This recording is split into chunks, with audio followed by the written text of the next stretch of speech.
did win a cooler. I just wasn't able to receive it.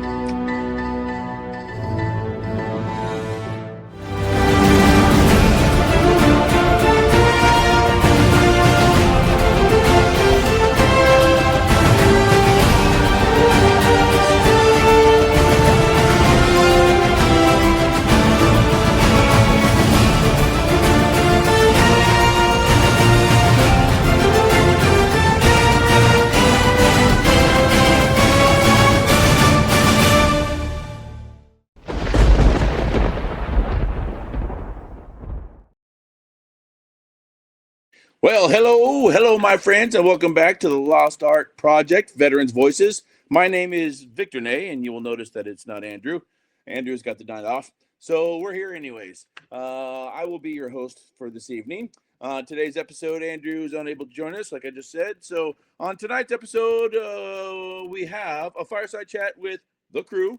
If you enjoy the show, then be sure to go to the website. That's the lostart.podbean.com. Go there, check us out, see what we're all about. And as a reminder, we are now a nonprofit 105 or 501c3.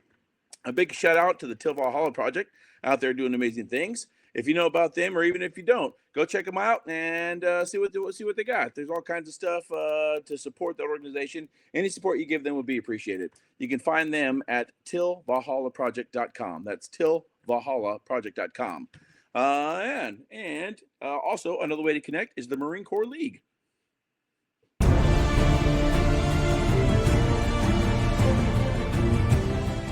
Are you a Marine veteran? Are you missing that bond you had on active duty? Then I have a place for you. Join the only congressionally chartered Marine Corps Veteran Service Organization, the Marine Corps League. Get that brother and sisterhood back in your life. Become one of the fewer, the prouder, a Marine Corps League member.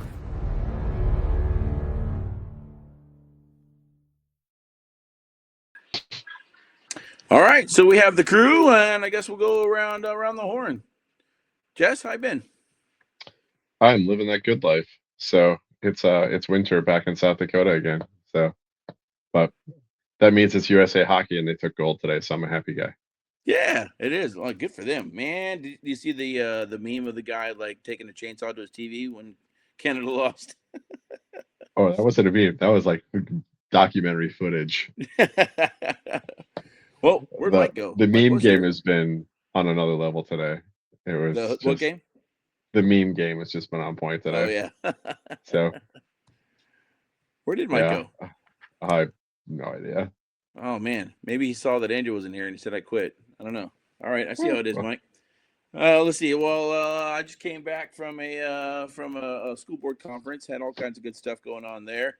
Got I mean, as with every conference, yeah, they've got clinics and breakout sessions and keynote speakers, but you know, the real reason that I go is the networking. You know, I mean, we got 74 school board districts in the state of South Carolina. So a lot of them are, I mean, almost all of us are dealing with the same stuff: infrastructure problems, HVAC problems, you know, funding. How do we pass bond referendums? All these kind of things. So it's interesting every year to see and hear how all these different school boards across the state are handling the same problems that we're dealing with. So after a couple of years, you see the same people over and over. So it's nice. Get to make some friends across the state, and then also this year I'm up for re-election. So talking to some of these people that you know have done re-election campaigns and been successful. So we'll see. I mean, it seems weird. I'm talking about re-election for something as, I don't want to say trivial, but a lot of people don't think school boards are that important. And, you know, it's one of those things, oh, okay, the school board, I guess I'll do it, you know, kind of thing. But I guess I still find enjoyment in it so far. It's the most, everybody's got a piece of it. So I don't understand why there would be the interest in it. It's the first level. It's the first level of government. I hate to say. I mean, I don't hate to say it. It's just reality. Yeah. Well, most school boards are not political organizations; they're civic organizations. Yeah. But nobody wants that. They want to be part of the political organization, so they run for their town council, their county council, And usually those positions come with higher paychecks too. We're we're the 10th largest school district in South Carolina, and we don't get paid a whole lot. The county council gets paid almost 4 times more than we do, and it's funny to me because our school district is the largest employer in the county. Yeah. We have nearly a $400 million operating budget. The county council is less than half that, or the county operating budget is less than half that. So like 3,000 certified, employees. There's no way that the county has that many employees. So I'm amazed people get paid for that. I'm sorry. for the school board, Yeah. yeah, it's a shit ton of work. It's a lot of work. I don't.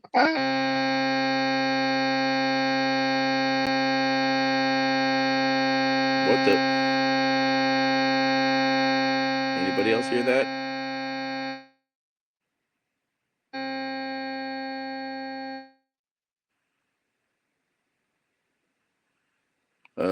I guess Jess, that's you.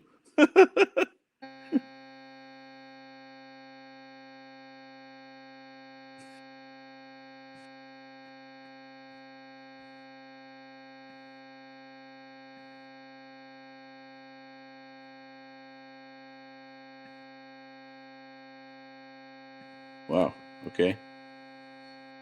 Mike went out.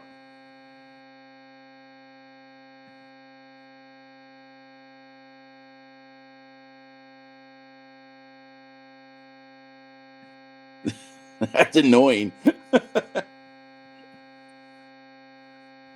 All I hear on my end is.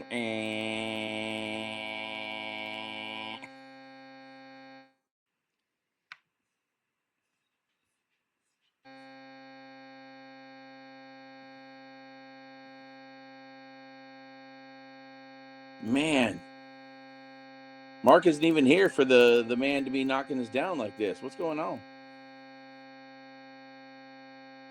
It's still, it sounds like some kind of feedback loop or something. I can't tell.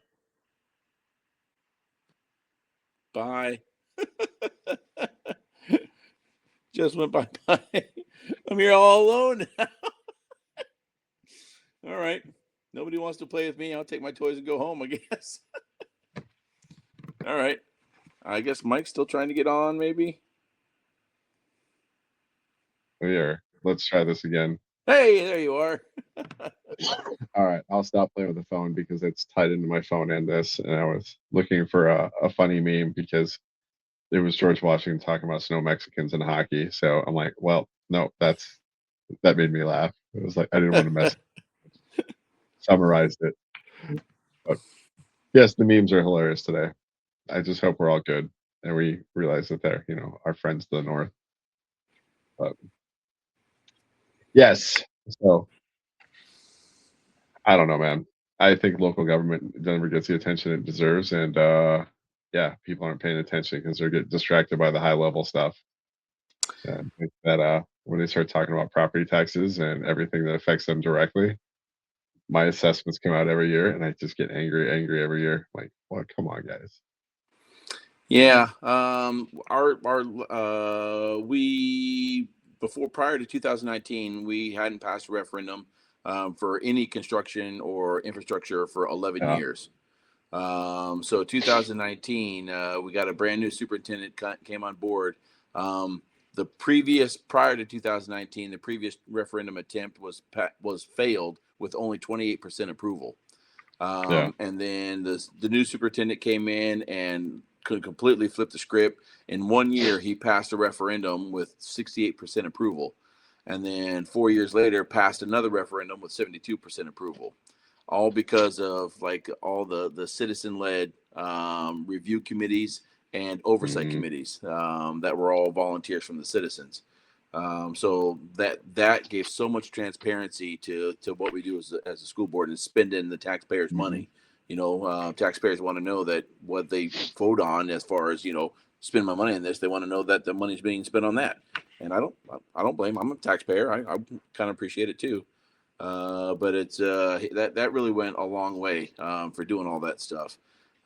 So it's I'm kind of lucky to be working with the superintendent. He's a real smart guy. Last year, 2025, he was the superintendent of the year for the state.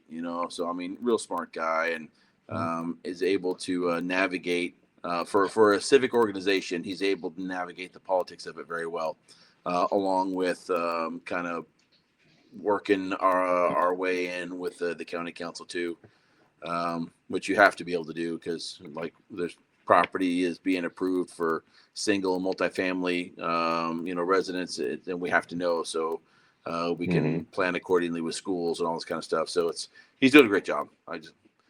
But we'll see. I live next to the largest retirement community in the area in the region. So there's always 3 or 4. Like you said, it like school board is entry level. So out of that retirement community, there's always 3 or 4 people trying to run for county council or school board or something. So I really think that to be on the school board, you should have kids in the school. That's just me. I did, and just I know it's elementary and it's like limited thought, but I just get really frustrated when people that don't have kids in school are showing up to meetings and screaming out books the kids are reading. I'm like, come on, guys, you had your chance. I don't need grandparents parenting. It frustrates me sometimes. Yeah, I considered not running again because my daughter graduated last year. So my first 3 years on the board, my daughter was in school. But now she's a freshman in college, and I'm coming up on re-election this year. I considered not running for that reason, but then the more and more I dwelt on it, it took me a solid 3 years just to catch up on everything. Yep. And all the training and that I went to every year, and then becoming the chair for the operations committee, and all the training and all the backstories that you have to learn to why we started this project this way, and how we got the funding for that this way, and we can do this way, but we can't do it the same way on this project, and this is the reason where why. The bodies are.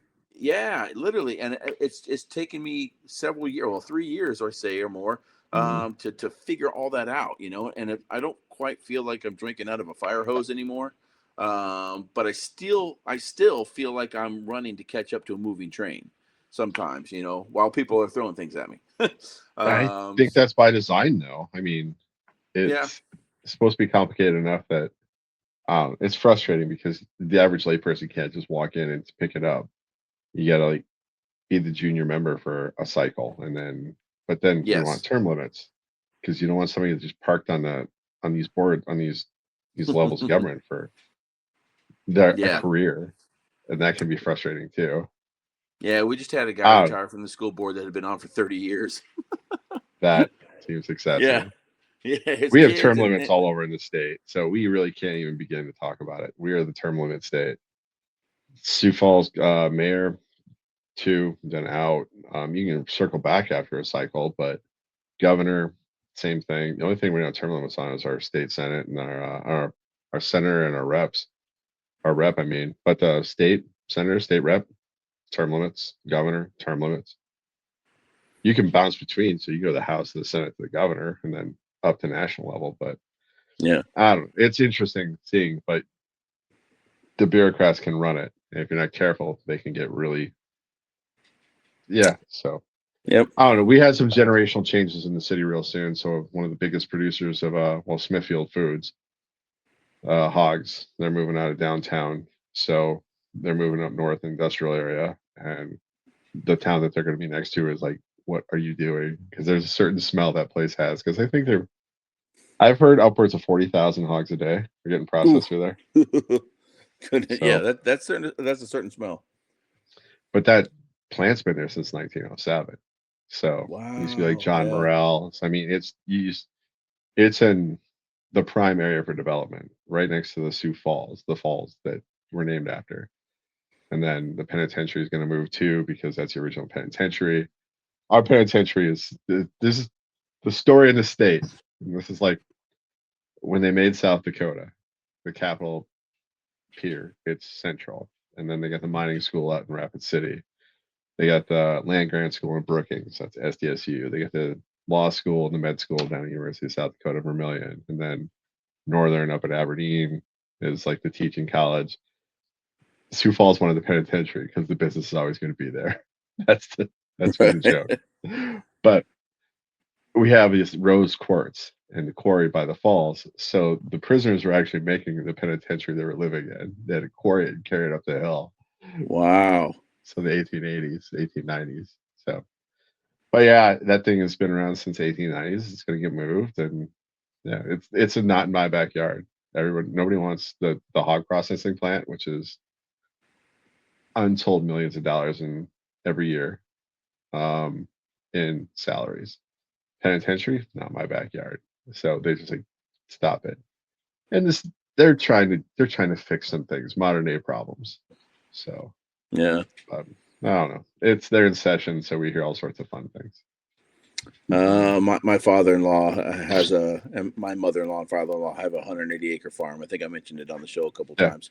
But hog farm moved in next door, and it definitely has a smell. That's what farms are for, though. Yeah, I hate to say yeah. That's what dad calls it, the smell of money. That's the smell of Yes. money. And people, oh god, it's just responsible farming, responsible ranching. But you don't buy an acreage and then bitch about the smell. You don't. That's literally, if you don't like the smell of shit, you shouldn't be living in the acreage because Yeah, that's yeah. just, it comes with it. So, Yep. and Luckily, the wind's not always blowing downstream too often, so it's not too well, Smithfield will make a certain part of town smell every year. I'm like, I don't live on that side, so yeah, the town I that I don't met know. my wife in is the it's called the City of Five Seasons, but all the locals call it the City of Five Smells, Yep. because there's a Purina dog food plant there, Oh yeah. and I think it's a General Mills cereal Yep. plant. So like, and they make like 3 or 4 different types of cereal. So on any given day, it could hmm smell like Captain Crunch or Purina dog food or whatever. It's just as long as it smells at the same time. Yes. That's how you wreck Captain Crunch for the rest of your life. Yeah. Totally. Is it dog food or is it Captain Crunch? Why not both? Oh my gosh, that would I. No, dude. So, It's what's going on? Current news? I was watching Mexico today, Puerto Vallarta. So cartel leader got smoked, and now it's El full on Minso, or is that how do you say it? Mencho. Yeah, Mincho, El Mincho, yeah. yeah. So uh yeah, Jalisco and Puerto Vallarta are completely under siege right now. So it's straight up just running gunfights in the streets, narco. I saw a Costco uh, with a parking lot, just shit's on fire everywhere, like burning cars. So you don't touch our Costco's, number one. It's like you don't touch our boats, you don't touch our Costco's. That's like the American way. Right. No, so it's cartel, and the cartel is the Mexican government sending teams, and I assume it's Mexican government. There's a lot of things being said that they might have had some special assistance. So we don't talk about Fight Club though on this podcast, I have a feeling. But yeah, Yeah. but no, First I rule Fight mean, Club, right? we don't talk about Fight Club, bro. But no, I mean, it's I got a friend of mine who's down there. He's on the other side, but I'm like, dude, you good? He's like, I'm worried about the DA. Yeah, I heard about that today. It was the DHS rescinded TSA pre-check and global services. Like it no longer applies, and it got taken Say back that like again. 6 hours later. DHS rescinded TSA pre-check this morning. Like, so there's no TSA pre-check anymore. Yeah, and then global entry, and then like, and everyone's losing their shit right now because you pay for pre-check, right? On Yeah. frequent flyers. And then it was like, oh, it's back on. We were just kidding. It's like it's been like that all week with the government. They say this is what we're doing, and then like 2 days later, like the VA put that thing out this week saying, hey, if you're taking your meds, we're gonna start downgrading your disability. And everybody's like, wait, what? So it's just gonna everybody's gonna jump off their meds. I mean, it's like this weird thing that just keeps popping up. Like just it's a policy in the AM and the PM gets rescinded. So it's just like, what are you guys doing? It's like this yo-yo back and forth this week. I wonder, it makes you wonder if it like they just kind of it's a window for a reason. Are they specifically trying to catch a certain thing? Are they trying to I flush out some just, kind of fraud behind the scenes we don't know about, and or so I don't know. I, I think they're floating a lot of things and seeing where the boundaries are. Yeah, And I can't really go down that. There's a whole like, what are they doing? I don't know.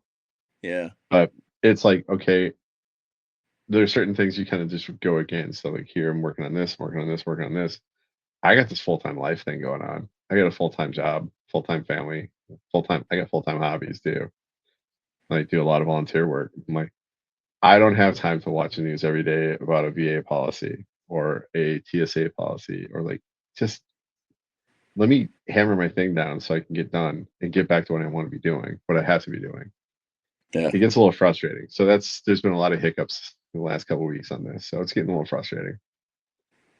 Like just Yeah, pick a so that policy, that guy stick with that it. Andrew had on here a couple weeks ago with the newsletter, he started Yeah, sending me his newsletter, and there's a lot of really good dude. stuff in there. There's a lot of information there. Yeah. Well, we're going through it right now. My wife's father passed, and we're going through DIC, these other things for Ooh. his widow, for my mother-in-law. We're going through estate and like all these other things, and it's dying's not cheap. So, I mean, Yeah. like I said, we got lucky where we live. We moved them here from California because we have a support structure in place here that we are very familiar with, and we know them. I work with a lot of them. So it's hitting the easy button really fast. But if we had tried to do this in California, that would have been rough. So Yeah. No kidding. that can get really frustrating really fast. So yeah, not alone. Yeah, I know. It's You dropped out, and then I'm like, I'm all alone. you are alone. Not anymore. It just popped up on my screen. So Yeah, I saw that no, too. but I mean no, but I mean it's been interesting watching like the policies change and shift and like it's like trying to nail jello to a wall some days, like what's still applicable, what's not. So that can be frustrating, but yeah, we are where we are. You are alone. Yeah. Yeah. So like I think I mentioned on the show. All right. I mean, my wife and I when she went with me to the conference. We drove 4 hours one way, Ooh. and then on the way back, we dropped through Charleston to visit the kid and take her out to lunch. But more conversations about our in laws farm there that we were just talking about a couple minutes ago. Mm-hmm. Um, I think we're gonna try. I'm gonna maybe we see if we can set up like some kind of FaceTime call with like an estate lawyer or something like that, with You all of have us to. sitting around the kitchen table and see if we can hammer this stuff out. Um, mom and dad are convinced that just putting our name, on the accounts and all that kind of stuff is going to shield the farm from any type of death gratuity tax. And I'm not sure that it's going to, and I'm freaking out about it because the last thing I want to do is let this farm that's been in the family for 100 years get broken up so we can afford the death gratuity tax Yep. on the farm that we're trying to keep. So it's There was a that. whole show about that. They call it Yellowstone. That's the entire last season of Yellowstone. Maybe I'll The watch the taxes show. alone are gonna crush it. I mean that's every farm and ranch up here is going Yeah, through that. Is you can't afford to die. yeah. And Oh my gosh. Speaking of, did you hear all the stuff that's going on in Virginia? Woo. what now? The new governor, and now they have the state house and senate are all Democrats, and the governor's Democrat.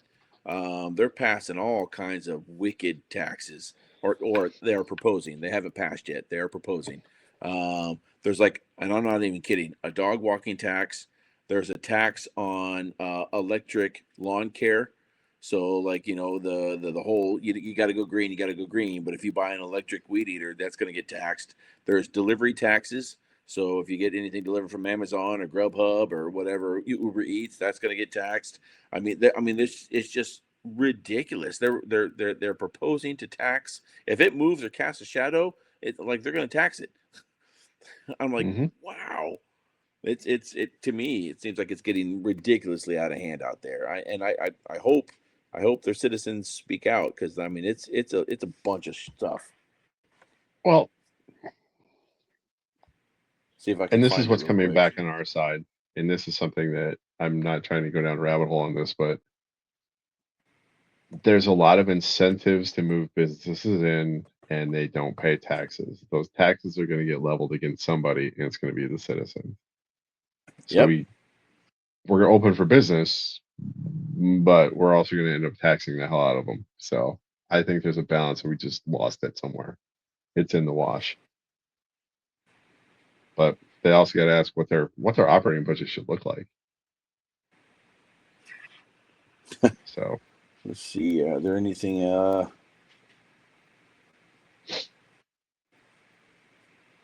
So increasing tax for high earners, of course. It's always, the rich have to pay their fair share.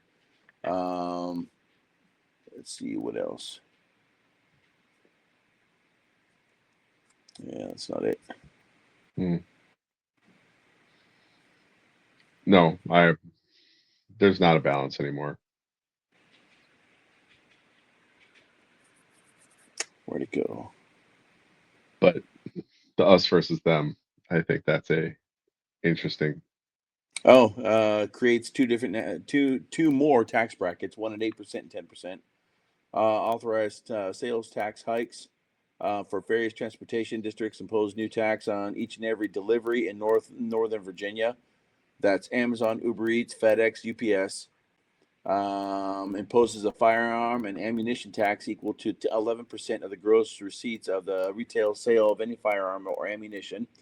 Expand states' retail sales and use tax to extend to a broad range of services that have traditionally been exempted from taxation.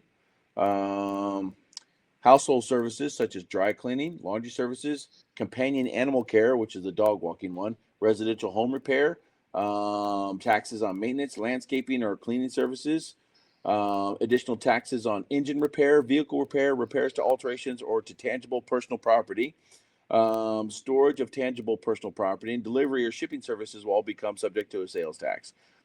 I mean, it's like literally cast a shadow, man. They're trying to figure out a way to tax it. But wasn't that always part of a sales tax? And that's what I'm saying. Were they exempt from sales taxes before? I don't know about the Virginia. I don't know. Um, I hate to say it, but I don't get it. I don't get it either, and it's and to what end? To what end? Why do you have to raise all this money with their taxes? Yeah, exactly. Shopping on base is going to be more important for a fetch. And I'm glad Yeah, that's open on the AFI side, but we are not anywhere near an AFI in this state. But I mean, we're not in Virginia either. I don't know. I hate to say it, but I pay taxes on sales tax and I pay property tax. We don't have an income tax here. They're going to make, I don't want to be driving through 2 feet of snow. I don't want shit coming up through my basement because we don't have like a sewage plant. And these are all things we had to like make a decision on and we bonded out. But my kid was going to school and there was a potential for her going to school, like high school in the hallways, because the last guy built an aquarium, like an aqua swim, I don't know what they call it, indoors. And that was like, we need a high school, dude. We got kids in the hallways going to class. Like, can you just build schools? Do your fucking job, yeah. bro. But I mean, I have an aquatic center. Cool. I don't know what to tell you. Just do the job. And that becomes like a real thing, though. It's like, I'll pay tax. I get no problem paying taxes for that. I don't. That's literally what taxes are for: streets, roads, schools, sewage. I don't. I don't have a septic tank. I'm not putting one in my backyard. I don't. I pay not to have that in town. A septic tank. I don't. I don't want Yeah, to deal but with it. at what point does it become? I mean, like, how many times are you going to tax the dollar that you make? I mean, I. like it. I mean, so you got okay, yeah, you got your federal income tax and you have your state income tax, so that's your only income tax. But then Mhm. municipalities can tax, like I just mentioned, everything that casts a shadow. So like Yeah. at what point do you say, okay, this is enough? I mean, yes, okay, you want your streets, either snow scraped, or you want your trash picked up, you want your sewer line. I Well, get all that. Yeah, I mean, you yeah. want your, the fire department and your police department, and you want schools, yes, but like taxing the dog walking service, taxing your delivery fees. I mean, it's, I don't know. It seems that, and again, to Well, what end? I asked this before. Were they not paying taxes? Yeah, I mean, were they sheltered cutaways? I don't know. I don't know. I don't know enough about it to like speak to it intelligently on the Virginia side. I don't know if they're going through like yeah, some debt crisis, but I know that yeah, maybe there are they are. certain things I just don't worry about because I pay Yeah, taxes for reasons. It sucks. I do that. I mean, I refied my house to get a better deal and I almost caught back up to where I was because it's appreciated. I don't like to be assessed for a value of a house that I'm living in to something I'm not currently living in. I don't want to get priced out of my house because sometimes it feels like I'm going that way. I mean, if I bought a house at like round about 250, and now I'm getting assessed at 450, I'm still living in the same house. I'm not adding value to it. Assess me for the house I'm living in. Calm down. If I buy a new house and move into it and it's assessed for 450, then I'll pay for this. I'll pay for the property tax at 450. But this is kind of getting excessive, and it feels like they're trying to squeeze us out of our own house, and that's where a lot of the property tax in the state of South Dakota is coming from lately. yeah, and But like, yeah. I mean, you touch on that. It's like, um, the capital gains tax that keeps everybody keeps talking about, but the unrealized capital unrealized gains tax as is like that's. I mean, that's ridiculous to me. uh, That's now imaginary money. How can you be taxed on imaginary money? It's not well, realized until you sell the asset. So that like, is a special class, and I'm not seeing that because unrealized capital gains, when there are folks that literally get paid in stocks, that would be a category that I would say they should get taxed for unrealized capital gains because they're getting their salary is not in cash, it's not in money. They're getting paid in company stock. And I think that's where they're coming as after in a for that salary reason. or as in a bonus? Bonuses and salaries. How can somebody as a salary get paid in stocks? Oh yes, this is a thing.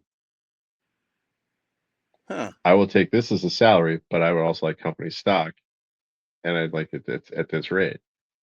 So Yeah, that's I an mean, I know a unrealized. lot of So that's a corporate CEOs sheltered, like, yes, and there are certain there's certain aspects of companies that are doing that.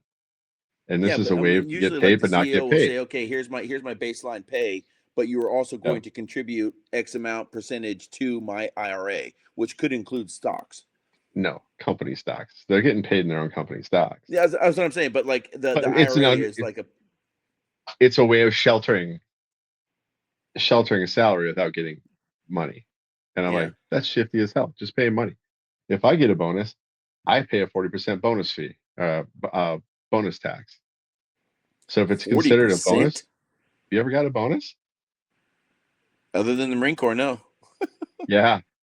If you get a bonus on this side of life, it gets taxed at 40%. So almost So, half. So I get, wow. So they take so $40 out of every $100. yes. Yeah, that's crazy. If I get a $2,000 bonus and I'm using $2,000 or $1,000 bonus, 400 is coming back for taxes off that bonus. Wow, So that's if I get ridiculous. a now you get a $10,000 bonus, 4,000 is going back for taxes every year. And there's a couple times on the corporate side where I got a $10,000 bonus, but I'm like, it's not $10,000. So don't even believe that. Like you did a hell of a job this year. I'd rather have time. I'd rather have a bonus. I'd rather have my base salary get bumped than a bonus. Yeah. That everybody wants that, but it doesn't work that way. Yeah. Yeah, I mean, And the government side, like, give me a step bonus. I don't want the bonus. Just give me a step raise. Like, nope, can't do it. yeah, but I mean, it's as far as for the whole finance side of a business, those are Mhm. typically different pots of money I know that. because Yeah, because like a bonus can be out of general operating funds, whereas your pay is out of operations. Yeah. And there's So, guys I've known who got their bonuses and like Visa gift cards. I'm like, like you shifty little shits. Well done, well played. But yeah, no, I mean this is how it's always been, always how it works. And the tax code is just I did my taxes. Shit. I I pay my $3 because I never withhold enough. I uh, case in point, I never take out enough for withholding. I put 200 a check into a money market, let it rip for the year, and then come tax season, I know I'm going to pay out. I pay my $3 fine for not withholding enough, but I'd rather use my money and I'd rather let it accrue interest throughout the course of the year. But there's a trick. So all these people getting like, I get my tax refund bonus. And I'm like, it's not a bonus, it's your money. They used yeah, it and you didn't. So there's an adult thing that a lot of kids don't realize. yeah, They go hog wild and like, I get my tax refund. I'm like, God, dude, just balance it, bro. I paid a decent amount out of taxes this year, so I cut a check every year to the IRS. I'm like, here you go. Like, you've been assessed a $3 fine for not withholding enough. I'm like, cool. I'll take my $3 fine because I got 10% of my money markets this year. Thanks lots. And it's yeah. liquid. That's whatever. It's I adulting. just It's adulting. It's hard. yeah, but a $3 fine because you didn't give us enough money for us to hold Yeah. on to. Yes. I'll take that. Again, Cool. an unnecessary tax. That's all it is. No. They call it a fee. Like, there's also like, would you like to donate a certain amount to reelect the president? I'm like, no, Yeah. I'm not doing that. What president thought like See, everybody in America will give me $1 to get reelected? Like, pound sand. Your reelection campaign is not my tax burden. yep. Maybe it's just me, but But I think dog walking service. I think kids trying to earn $1 like when I mowed lawns growing up. Yeah. but as with most things, there's a lot of adults doing that as a full-time job, and they're squeezing in on those jobs that used to be kids' jobs, like mowing services and all these other things. And Yep. kids aren't doing those jobs because there's full-time bonded professionals doing it now. And we get a $5,000 dog getting walked by a 10-year-old. Something goes wrong because Well, I there's so mean, much if liability. Everything's a lawsuit in the making these days.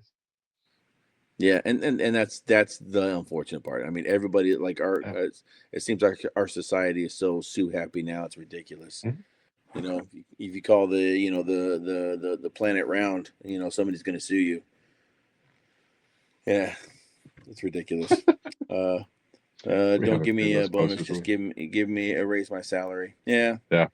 Um, so I just But no, I was mean noticing the that's a comments. this is a real thing. So, but yeah, you start getting bonuses at the end of the year. That's typically 30 to 40%, 40% on the high side, Hmm, and that is not interesting. negotiable. Like, I have a bonus, and can I get a bump in my step grade or wherever, or can I get in like gift cards? Like, no, no, you weirdo. Like, can I get paid Yeah, in like pork products? I'll take that. I'm good. I know I'll use it. put that stuff in the But freezer. yeah, that's why I have freezers. But Yep. no, I but I mean it. mean, this is the real problems we run into in America right now because it's so convoluted and we have to pay for things. What are we paying for? It's a line item on a budget. Are we seeing the budgets? But everything is so emotional when it comes to services these days. Like, well, why do you hate kids? I'm like, I don't hate kids. I just think that they don't need like a swimming pool in a high school right now. Calm down. Yeah, and all that. What's your take on a flat income tax? I mean, I think it will work for people who aren't smart enough to game the system. And it all comes back down to corporations being taxed at like 1%. If I can, and this is something that's really sensitive because farmers, ranchers, corporations, all that don't get taxed the same way. And it feels like we're carrying the tax burden for like Walmart on the public dime because they're not giving them a livable wage, and we end up paying their health care, their SNAP benefits, all that because Well, that is they're not getting. always going to be the case for anything retail or service oriented company, Yes, because but they get. corporations and businesses like that, the retail corporations, they don't pay taxes. They pass on the cost of the tax to the consumer. But we're giving them millions and billions of dollars in tax incentives to move to our towns, and then basically Yeah, we have to pay for that service to be there. yeah, but yeah, but I'm not smart enough to run the numbers, but I just thought it would be like if everybody, whether you made $100 a year or Mm-hmm. $100 million a year, you pay a flat 10%. Mm-hmm. You know, just I get pay, it. yeah, just pay 10% or 8% or whatever, 7.3% or whatever that magic number is, and then again, I don't again corporations don't pay taxes; they just pass it on. But I mean, charge the corporations the same Mm-hmm. flat tax, you know, and then everybody pays the same thing. I And just then you don't get all these little loopholes and all these like the from year to year, like you know you have to pay somebody to do your taxes because nobody understands the change in tax laws from year to year, and nope. it's ridiculous. But Yeah. everything's so tangled up these days. It's a global marketplace. The world is flat. I mean, there's a really good book by Friedman a few years back. The world is flat. And it talks about the supply chains. Like, where's a car made these days? Uh, it's made in Everywhere. Japan, assembled in Tennessee, and Yeah. sold in South Dakota, with like parts of it made in Mexico. Like Ford. I mean, where are they making stuff? Detroit, maybe. A lot of it's made in Mexico. NAFTA in the 90s, that was it just opened borders. So detangling these days, good luck. How much Yeah. you are willing to break for how long before? I mean, I don't know. I'm saying that we built a world that we're dependent upon each other, and then we pretend like we're not dependent upon each other. That's like we're strong, independent grown-ups, and I'm like, yeah, except 90% of your house is made from someplace else. Yep. And And a lot of it's I, China and I mean, Japan. a couple years ago, I was looking at putting some like, oh, you're gonna love this shit. I can't put a fence in my backyard because I've got an easement, and I got a 15-foot easement on the other side because I got the city's gas main running there, and they can just rip that fence out whenever they non-permanent structure. I was thinking to myself, I bet I could put up some HESCO barriers, fill them with dirt, and put raised gardens in there. And I was thinking to myself, I bet I could save a ton of money on gardening. And they started doing like the math of like moving the dirt, the HESCO barriers themselves. Remember the HESCO barriers from like, Oh yeah. yeah, I'm just gonna fill them with black dirt and put them in like raised beds. It keeps the rabbits out and shit like that. Put tomatoes in there and some onions and some corn and shit like that. I'm like, I'm gonna save a ton of money on groceries. Like, no, you're an idiot. That's all you're doing. You're just doing more work and you're paying more for it. So, but in my mind's eye, I was like, I'm gonna become more independent. Like, dude, the 45 bell peppers I eat in a year are not going to come close to what I'm going to put in for cash on this. And they're like $3. Tesco Bear is like $150. I mean, you might make your money back in 75 years or so. And there it is. By that time, it just rusted. It's like I'm going to put a fence up with Hesco barriers in the back. I'll be like so independent. Nobody's going to be able to like. Plus, I wouldn't have to like mow as much, right? No, I'm just dumb. Like I was like a cool little pipe dream. It was a thought exercise at best. It was not going to change anything. Yeah. But it's like I'm gonna raise my own beef. Like, dude, hobby farms, they're just you know you call a millionaire farmer, right? Say again. You call a millionaire farmer, right? Lucky? I don't know. Someone started with 2 million. Oh, yeah, yeah. That's kind of how that works. Just operating costs alone. I mean, I don't know, dude.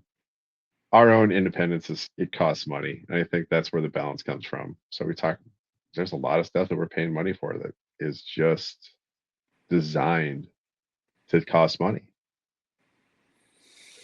It's Yeah, we're we're you look at the Department of Defense. They haven't passed an audit since an audit has been required.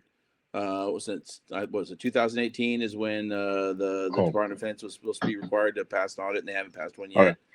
yet. But each unit within the Department of Defense, you better be able to account for every penny. Hmm. So like, okay, where's all the money that they don't know where it's going?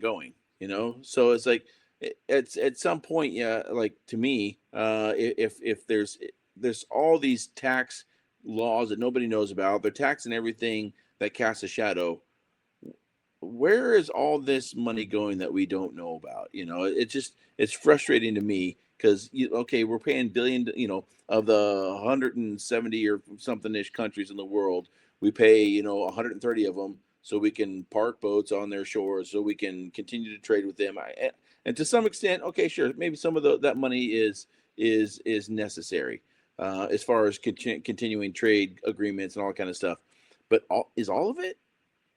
And how do you dig down into some of this stuff and find out if, like, okay, are we paying Nigeria like 100, who's landlocked, are we paying them to dock our boats, and I It's don't know. we want global access, but we don't want to pay for it. I think that's another thing that we're also really having a hard time coming to grips with. And I mean, China wants global access, and they're paying for it. They're making deals with these countries. We'll come in and we'll, give us access to your mines, and we'll lay down all these roads and all these train tracks, and we'll do all this stuff for you. And then if you can't pay it back, I mean, then you'll owe us more later. But we'll provide all this infrastructure for you. that is payday lending at its best. They have taken something that we were really good at next to a base. China, if you ever read into the Belt and Road Initiative, The what? the Belt and Road Initiative, that's Okay. basically the Chinese plan to like go into Africa. And it's called the Belt and Road Initiative. And they give deals to their road countries to help build infrastructure, do all this stuff. But it's got to be made by Chinese. So there's Chinese folks around the world. I've run into them a few sites and I'm like, what are you guys doing here? It's like, oh, we're building this. I'm like, okay, cool. There are Chicoms running around the world, building roads, building infrastructure, building dams, building whatever, railroads. So they're lending a ton of money, having it built by the Chinese, and then if they fail, they default on those loans, then they own the country pretty much. So it's payday lending on a global scale. Yeah. That's if you want to get down to it and just put a 1-to-1, like that's what it is. So that's how do you combat that?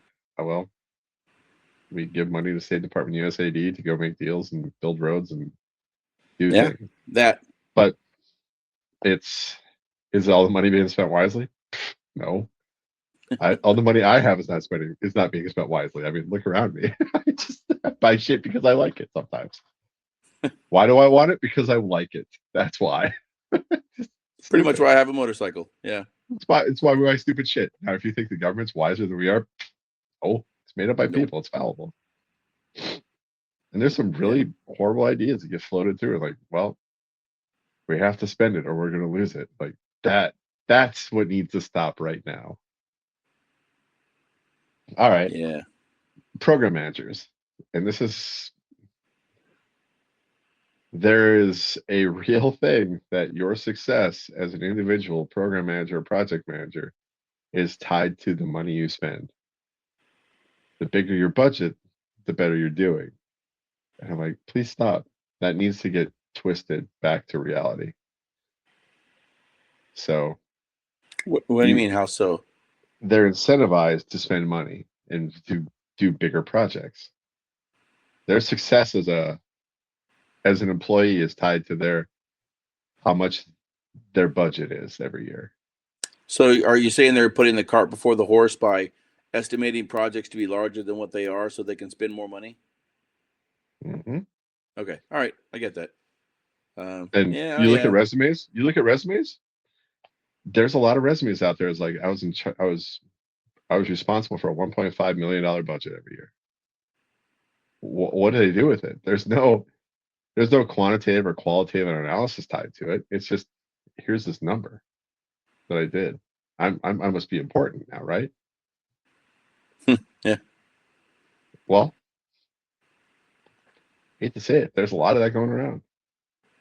Yeah. That's every so like that's like sergeant major slating. Mm-hmm. Like once you make it to sergeant major, you can be a battalion sergeant major, you can be a regiment division sergeant major, you can be but I mean all those levels require a sergeant's major. But like it's like no, I've done this. I've been in charge of this many, whatever. So it's like, how do you decide whether or not a sergeant major is qualified to be a colonel sergeant major or a 3-star sergeant major? Oh, worth a shit? I Yeah, don't know. yeah, yeah, or I that. There's just a lot of folks that they got promoted above their abilities, Yeah. and that's everywhere. So I Also, had a friend that got out as a he was a staff sergeant, then he jumped ship to the officer ranks, mm, and then finally retired as a captain. And I saw him at a trade show because after he retired, he bought his own music store business and then started making mhm. his own line of instruments, which were actually made in China. But but Slapped his name on it though. Yep, yes he did. Yep. And OEM but parts. I saw him at a trade show at a conference, a music conference, Hmm. and I'm like, "Hey, that's you! And what are you doing here?" And so we went and had drinks that night, and we're shooting the shit and remembering and going down memory lane, that kind of stuff. And we were talking about some sergeant major, and he goes, "You know what sergeants major are?" And I went, "What's that?" And he goes, "Union reps. That's all they are is Yeah. union reps." And I'm like, "Huh?" He goes, "Think about it." I'm like, "Yeah, I am, and I think you're right." He goes, "What does the sergeant major do?" All they are union reps. I'm like, "Huh, all right, okay, I maybe." I come from a different world, so I well, guess. I no, I there's an old saying, it's an old joke, but was it bombs and rifles for men, diamonds and stars are for women? And that's where it was like the old Master Guns joke. Every time that some sergeant major cock off, the Master Guns was just like come back like that fast. Like Yeah. there it is. But Yep. no, I no, I had a question, and I was hoping there was more of us here, but this will work. And I was thinking about this the other day. Like, when did it actually feel like you were a Marine? Well, like finally hit you. When did it feel like I was a Marine? Yeah, Sergeant. Like when I really. when I got to sergeant, I think that was Okay. it for me. You're like, Um, yep. I now it's like the day you earned it. It feels like you earned it. yeah. Yeah. I was like not a senior sergeant. I was like, as far as all the sergeants in the unit, I was like, there was Hmm. 2 or 3 sergeants senior to me and 3 or 4 sergeants junior to me. In the band, we didn't. Our platoon sergeant wasn't a staff sergeant; it was a sergeant. Yeah. So that they the senior command element made me the platoon sergeant, and there were 3 Hmm. sergeants that were senior to me. And that's when I felt like I was a Marine. I was Hmm. doing Marine shit, when I had an Yep. entire platoon. So Yeah. That's just like because they always talk about like there's something on Reddit the other day. It's like, what's it's a a good Marine? question. Like you gotta go through boot camp or you get the Eagle of an Anchor, and I'm like, that's just I that's mean, the being ceremony knighted. where they put it in your hand is cute, I and, We didn't have and it. I didn't yeah. have it. You didn't either, I'm sure. Oh, I Like did. what year did you come in? I came in '99. Okay. Yeah, so I had the crucible and all that kind of stuff, and then No. hike to the top of Mount Motherfucker or whatever it's called. Yeah. But yeah, I think it Yeah. depends on how long you served. Yeah, No, it's like the first time you felt like I'm a Marine today. I like yeah. I'm yeah. No, we didn't have Crucible. and we didn't have the Eagle and Anchor ceremony. We did like we graduated, and it's like you're Marines. I'm like, that's cool, but I'm not yet. I'm basically trained, I guess. But yeah, I was thinking about that the other day. It was like, okay, there's more to this. There's a lot of layers to it. Like the first time I first time I called fire and unassisted. I drew the plan up. I mean, I built a fire plan sketch for it. I deconflicted the airspace, deconflicted the movement on it. I'm like, I'm dropping 81 high explosives on something like on the net. Didn't need like somebody like checking my work. I'm like, yeah. That's when I felt like, okay, now I'm doing Marine shit. Is that like But corporal or sergeant or what? as Lance. Lance corporal, yeah. Hell yeah. We got away Yeah. with a lot in 49 Palms, man. There was not a lot of adult supervision out there for us at the time. It was kind of it was Lord of the Flies out there in the 90s, man. There was a lot of weird shit going on.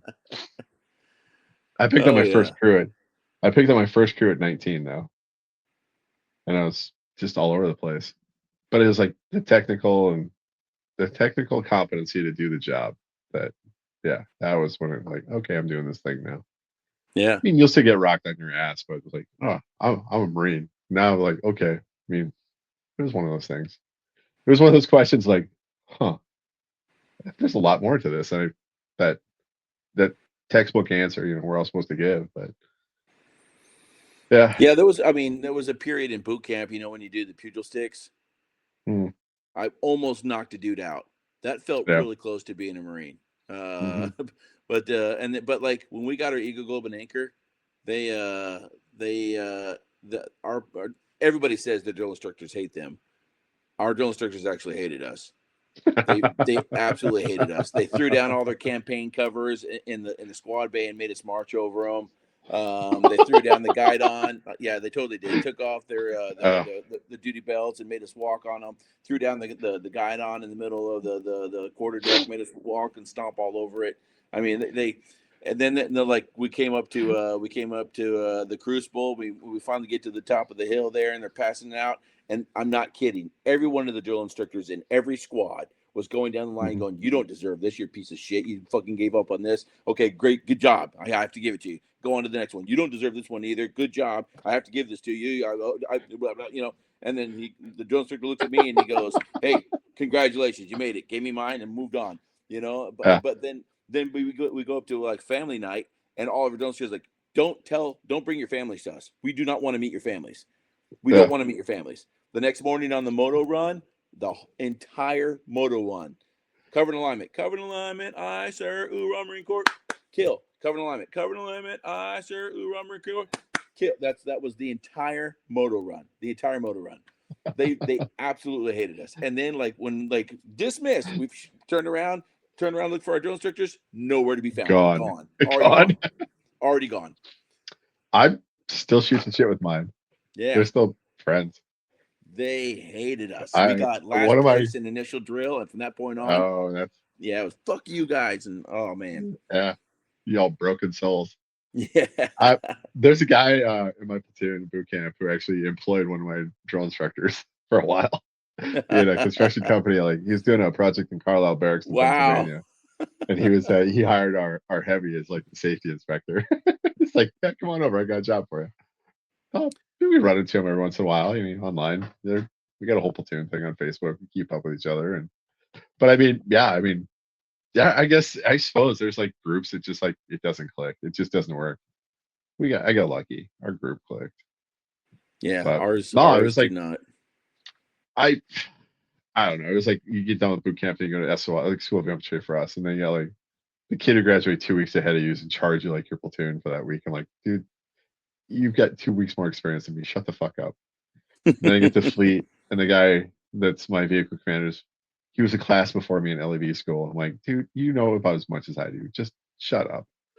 So Oh it wow, was yeah, Lord of the Flies for a while, but no, I think I worked the fire sport team for a while, and I called in a couple fire sport missions. Like, all right, yeah, this works. It was a real thing. yeah. But Oh, yeah, that's a good question. When do you feel like a Marine? That's a good question. Yeah. Like, Anybody? yeah. We got any live people out there that have any other Someone, comments? how long you served. Yeah. I hate to say Yeah. it, but yeah, you get gut checked once in a while, especially I lat moved after my first enlistment. When I lat moved, I was like, I am not anywhere near close to being competent what I'm supposed to be doing. And it was like high level stuff. And, yeah, I think it was another check. But that second enlistment, I was like, okay, now I'm going to get gut checked. And the me will do that right off the bat. And you think you're smart on something, and it's like, no, you're a moron. You're Yeah. lucky to be breathing the same space as a lot of these guys. And the second me, I was like, okay, now I know what I'm doing. But yeah, but like I go from like 7th Marines out in 29 Palms, we're doing like complex breaches on obstacle belts. And now I'm talking about gas on a platform takedowns on the Mew. And I'm like, what the fuck are you guys even saying at me right now? And what's a go plat? It sounds like go bots. It's like you guys are just making shit up at this point. So amphibious assaults, you want to feel dumb? Sit in an amphibious assault confirmation brief for 3 hours as they talk about tidal platforms and tidal wave, like everything. It's just where the tide's at. Where's this at? Where's this at? Where's this at? Where's your fire plan? What's this? It's all integrated in. You're like, holy shit. Yeah. That's a gut check. I play drums. Yeah. So we had this, oh God, it was like 2002, and we're prepping for a Mew. We're in the Bellawood, and there was this kid. He was an ensign, and he just graduated BUD/S, and he has tried on. I don't think he's done an SQT, SEAL qualified training yet, like the school after BUD/S to get the trident. And they had him do a confirmation brief on the least turn nesting area on one of the beaches in San Diego County, like North County. And the guy he was briefing to was like, it was the team OIC, and they had a bullfrog. Are you familiar with the bullfrogs? No.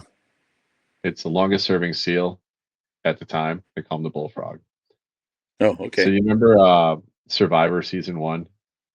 Like yes. Rudy, he was the bullfrog for a long time. Gotcha. And Okay. we actually watched that episode at what was the name of that SEAL bar? McPee's in Coronado. And the whole bar is like full of like every SEAL who was like, yeah, I know him. I was on his team. I was on my second team. He was like this guy to me. I was like, all right, all these guys are, and they're all watching it there. And it's just the SEAL shit hanging on the walls everywhere. And we're like the Mew and the ARC, and we're all kind of doing our rapid response planning process training down in Coronado. And we're in there watching it. And when he lost to that guy who was like naked the whole season, that place I thought was going to get rioted and burned down. I thought Coronado was going to look like fucking Mexico today, dude. Like, they're gonna start tipping cars and burning shit, bro. But no, I mean, but so this kid, he's briefing this least turn nesting area, like brief to the bullfrog, and he just got done with the Naval Academy. He's got done with BUD/S. He's like Captain America, and he's literally shitting rubber nickels because he can't figure out how to do a PowerPoint brief on this. And we're just like 4 or 5 of us from the ops shop was like, we're coming through, like going through the wardroom for a couple other things. And he's like, you all right, bud? And he's like, I don't know what to do, man. I was like, all right, what are you trying to do?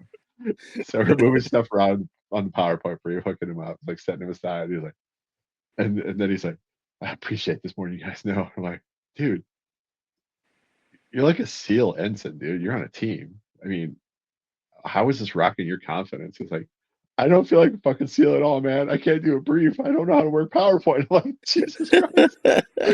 This guy's confidence just rocked, and we're just trying to give it back to him. But yeah, it Can was you like do this? one of those All right, moments. you're still qualified. Yeah, dude. I mean, he's like, yeah. I mean, it's just Captain America. He just looked like Captain America too. But PowerPoint shook his confidence. But a lot of what he was doing was like, you're in the operations planning side, so you got to be smart on this. But yeah, we kind of helped him out a little bit, got his feet back underneath of him, and he briefed out all right. He's like, do you want us to just kind of hang out in the back and pretend like we belong here? He's like, yeah, that'd be a good thing in case something goes wrong. I'm like, yeah, we got you, bud. He's a good kid, but he's just out there doing workups with us. But yeah, I mean, you'd be surprised how many like people they're like they are shook to the core over public speaking. Just getting in Mm. front of people and talking, Oh yeah.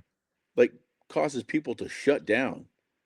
I was like that as a kid. Yeah. Yeah, Then I just stopped giving a shit what they think. Like, this is literally the information I have. I'm gonna present it in the best way I know how. If you like it, great. If you don't, I'm not basing my I'm not putting so much personal stock that's gonna rock me. Like, right. whatever. I mean, maybe it's a musician thing, because I've been a musician since Yeah, middle you're always school. performing. Yeah, you're always in front of people performing, Hmm. so maybe it's a musician thing. But I've never had a problem with it ever. I mean, when I went through Yeah. recruiting school, half the guys that were there were histed, so they were all shaking in their boots when they realized because you have to learn 4 different speeches. Hmm. So like when we got to that period, and then all the disinterest tactics, where you're Yep. sitting down kneecap to kneecap with somebody, and it's the recruiting school instructors, so they're going through all the scripts with you, and you're trying to fit, just to sit face to face with somebody is one thing, but then when you have to get up and do all the speeches because you have to pass all 4 of them. Uh, Oh my gosh. Yeah, it was, like some of these guys just shake. I mean, you can literally beads of sweat running down their face, and I'm like, dude. dude, it's not that big a deal. First of all, we're all in the same boat here. Second of Yeah. all, is it any different than telling a joke in your family at Christmas, or whatever? It's okay, whatever. But it's never. I never got it. I don't have a problem with it, and it just was weird that like people cannot stand up in front of people and talk. Some people can't do PowerPoint, so I guess I think a that's their lot of issue. it is like they're assigning their personal value to what other people think. I think that's where they've got bigger issues. And I think Yeah, once I kind of realized, like, I'm not my status as a human is not going to be diminished because what you think of me. I can't do that anymore. I'm not going to care. I can't. Otherwise, I'm going to like the vapor lock myself. But yeah, I don't know. I gave a brief one time, and we is defense of territorial integrity of Kuwait, the Kingdom of Kuwait. There's a fucking phrase I'll never leave my mind.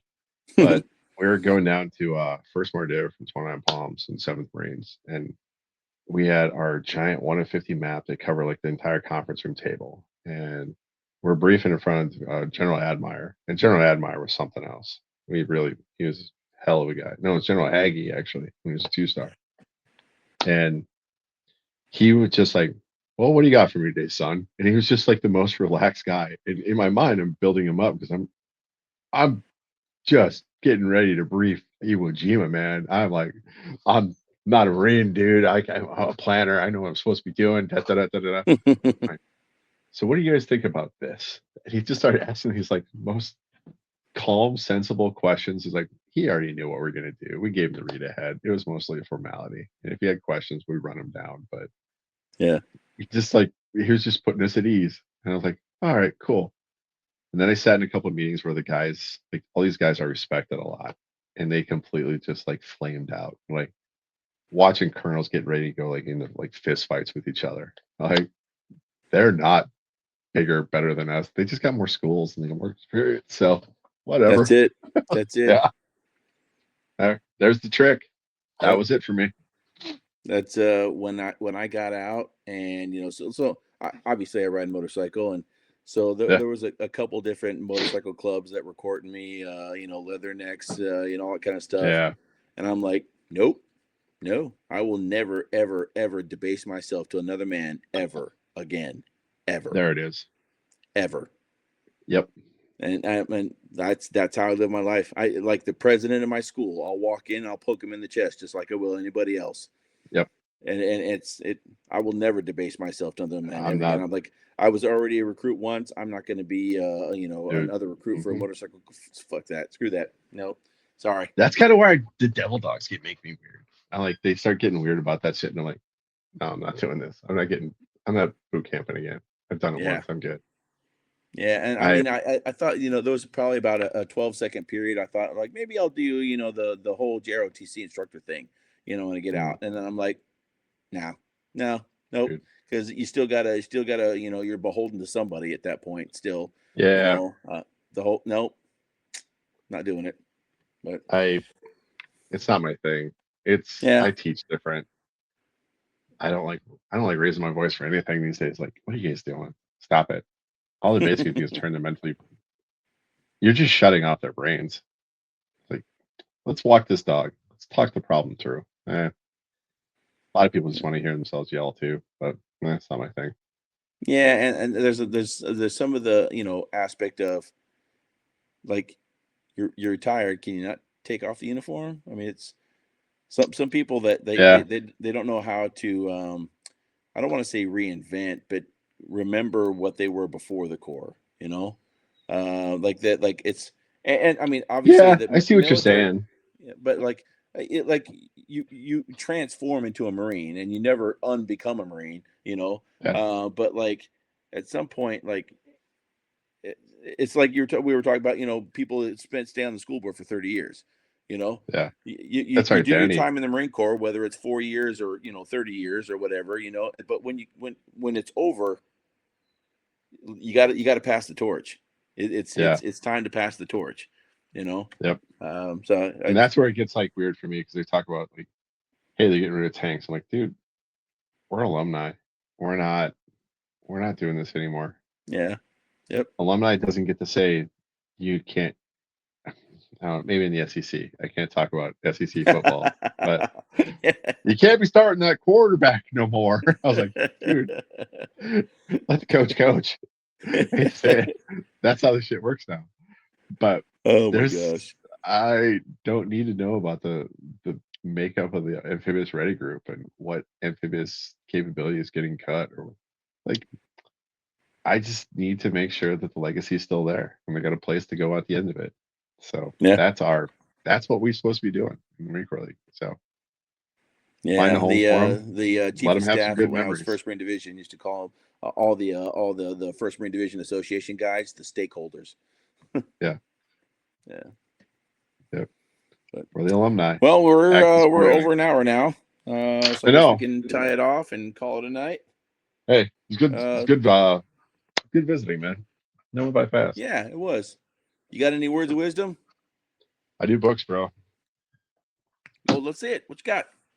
I have three, but I'm going to choose one. I brought up three of them. To the Shores of Tripoli, and it is a really good book, The Birth of the U.S. Navy and Marines, and it is probably a little bit older because it's starting to yellow. But this is from. That's a good book. You read it? I haven't read it, but like if it's starting to turn yellow. Oh yeah. God, when it was first published, 1991. But it is about the Barbary Pirates War, and it's about the all the ins and outs, and it kind of demystifies the whole the abandoned sword and how Captain Eaton was there and all the problems he ran into in Egypt and the amazingness that was the U.S. Navy and Marines at the beginning and the Barbary Pirates War because we talk about it, we build a legend on it, and it's like some type of like Lord of the Rings shit. I'm like, no, these are real people doing real things, and it did not go smooth. And we necessarily didn't know what was going on all the time. But Yeah, yeah, highly recommend this book. It kind of demystifies and kind of takes the legend away, but makes a different legend at the same time. And gotcha. yeah, I the amount of ground these guys covered was amazing, and the stories of Decatur, and just the amazingness that was the beginning of our Navy and Marines, and saying we're not going to pay bribes anymore. We're going to go kick these guys square in the dick and say we're not paying your shit anymore. Because everybody in the region, everyone in the Mediterranean was getting just shook down. It was like the mafia, and it was slavery and everything that we were like, nope, we're not doing this anymore. We're not going to appoint part of our budget to pay off people that hate us. Sound familiar? There's a couple of things we could probably talk about here. But in the beginning, Thomas Jefferson said, give me a navy. He sent them overseas and said, go cause problems. And when they caused problems, he said, oh, yeah, Congress, by the way, I sent the navy to the Mediterranean to go cause problems. So And captains back then had an amazing latitude of decision-making capability that we have started to lose track of. So Yeah, when it's mail been takes eroding you for the last 2 or 3 generations now. 6 weeks to get a message to somebody, by that time you're already 15 decision points past that. So, Oh yeah. It's a really great book. Highly recommend. And All right. like I said, it is by ABC Whipple. So I kind of broke out some of my favorite books from back in the day. Yeah, 1991. But highly recommend. And it is. There's not a lot of pictures in here. I hate to say it. There wasn't a lot of cameras back in the early 1800s. Right. But it is with notes and index. It's 357. So. Oh, that's not bad. Yeah. Nope. Well, based on the conversation that we started the podcast with, I'll say it's not so much about what happens in the White House, but what happens in your house. Bingo. So yes. Yep. I think we need to be better Americans before we start talking about making a better America. Yeah, that's a good way to put it. I like it. All right. Well, let's see. I don't have the sign off, so take care of your buddies, and if you know somebody is struggling, help them out. Every life lost is one too many, and there it is. Dial 988, press option 1, or text 838-255, or you can go to veteranscrisisline.net. Any of those options. It's one life lost is one too many. I love you. Jess loves you. We all love you.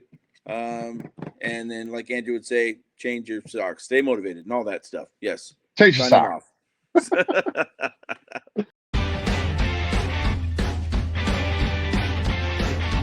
No more 22. On to the journey and finish the fight.